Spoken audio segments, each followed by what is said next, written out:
covering news where you live. This is 5 News at 6.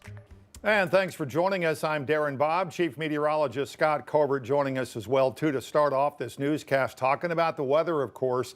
Not a lot going on right now, but we are far from being out of the woods on this. Especially when you consider the next several days. It's going to be one of those multi-faceted events this weekend into next week. Let's talk about right now and focus on the short term. We have a cold front moving through. Anywhere west or north of that cold front, you've got the all clear. It's over. You're going to have a nice quiet evening.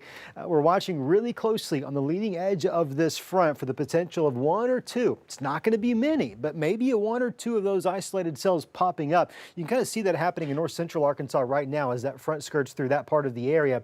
The cap has been holding. We want that to stay the case this evening. Probably got about another hour, maybe hour and a half to go before everyone is going to be in the clear.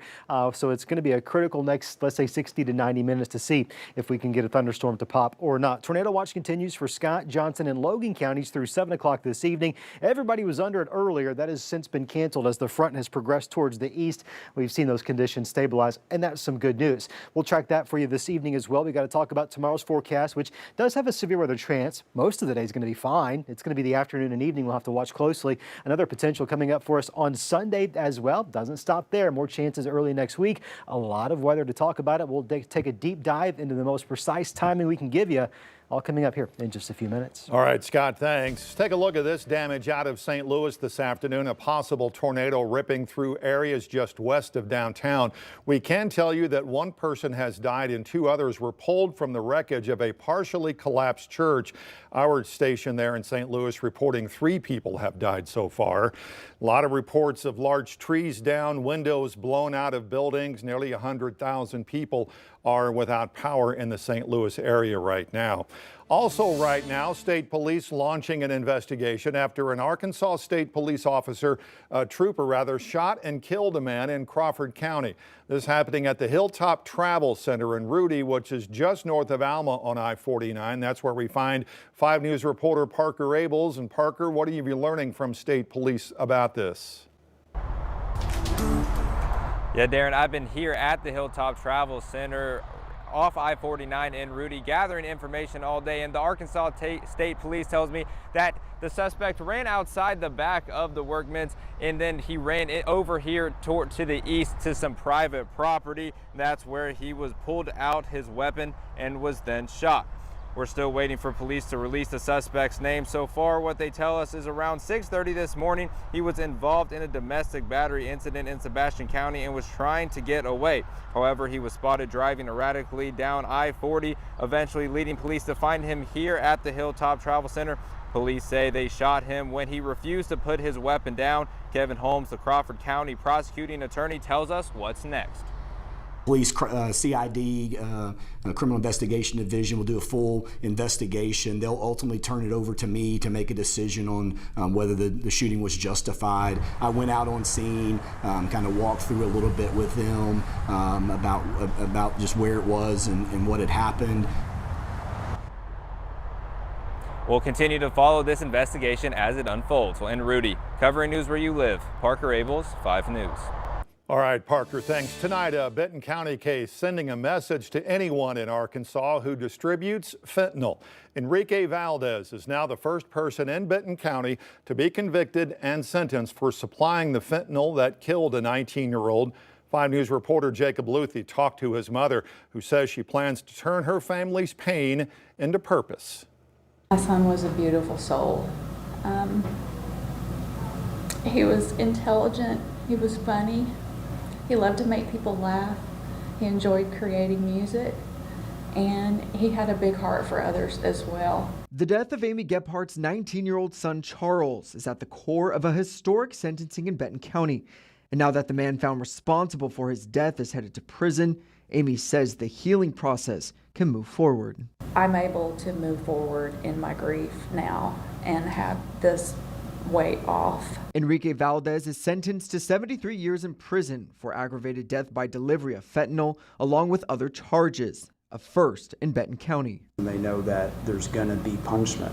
And so we've started to see a measurable impact where even some drug users have told us they're having to travel farther to get fentanyl than they used to because it's harder to find in our community. Prosecuting attorney Josh Robinson says they hope this sentence sends a message to those looking to distribute the drug. But the rate at which fentanyl is killing people, killing our daughters and sons and mothers and fathers, it's really pretty extraordinary. And so I think today it was important to, one, attach value to Chase's life and who he was as a person and the young life that was lost and his future that was lost because people were selling fentanyl. Gephardt's mom says she will now use her pain to be a voice, not just for her son, but for the many other families who have lost loved ones to the fentanyl epidemic. Where I'm going to be focusing my energy is try to raise awareness and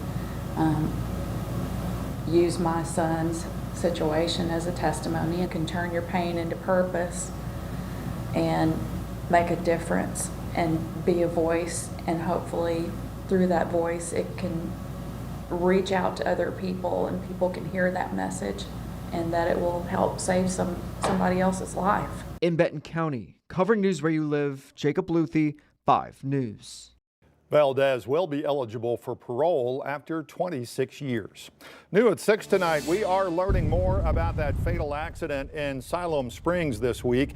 84-year-old Peggy Nelson died in the crash. Siloam Springs police say an SUV was trying to merge onto 412 when the driver failed to yield to oncoming traffic, prompting an 18-wheeler to swerve into oncoming lanes, hitting 2 cars head-on. 3 other people were injured in that crash. The company behind the foul odor in the River Valley says it will close its site in Crawford County. Denali says it will close the site this winter following those odor complaints from people in the River Valley over the last several years. Comes after a public hearing last night where local residents told the Arkansas Division of Energy and Environmental Quality that the smell is a threat to their quality of life and local economy. Well, the Arkansas Board of Corrections choosing construction companies to start on that new 3,000-bed state prison in the works in Franklin County. Nabholz Construction of Conway and J.E. Dunn Construction out of Kansas City were chosen by the board. It's graduation season for seniors all across Arkansas. Tomorrow, the class of 2025 in Cabot will walk across the stage to get their diplomas. Hayden Balgavi shows us that for a special group of graduates, this ceremony is twice as sweet. It's time to take the walk, find your name, find your folks, hear wise words, take the stage, and finally, cue that song. After 13 years, it is time.